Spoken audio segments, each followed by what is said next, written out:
আপনার জীবনের শ্রেষ্ঠতম রাত্রি, আপনার গন্তব্যকে বেছে নেয়ার রাত্রি, আপনার জীবনের সকল ভুল ভ্রান্তি মুছে ফেলার রাত্রি। আপনারই দ্বার প্রান্তে একটি রাত যা হাজার মাসের চেয়েও উত্তম, একটি রাত যা জীবন ভর ইবাদত করার চেয়েও উত্তম। বিসমিল্লাহির রহমানির রহিম।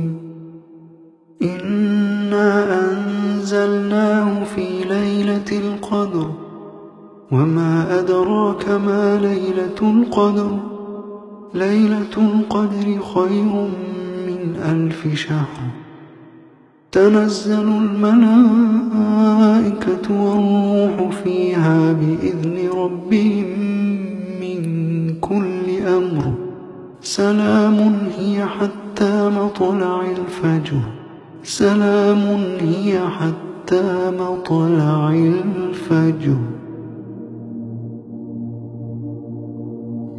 আমাদের গড় আয়ু 60 থেকে 70 বছর।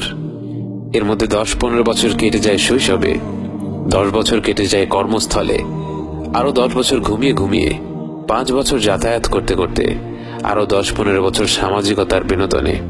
বাকি 10-15 বছর সময়ের কতটুকু আসলে আমরা পুরোপুরি ইবাদতের পেছনে ব্যয় করতে পারি? অথচ লাইলাতুল কদর এমন একটি রাত যা হাজার মাস অর্থাৎ 83 বছরের চাইতেও উত্তম। এর মানে এই একটি রাত যদি আমরা সম্পূর্ণভাবে আন্তরিকতার সাথে ইবাদত করতে পারি, এর মূল্য হবে জীবন ভর প্রতিটি মুহূর্তে, প্রতিটি ক্ষণে আল্লাহর কথা স্মরণ করে তার ইবাদত করে কাটিয়ে দেওয়ার চেয়েও উত্তম। এর চাই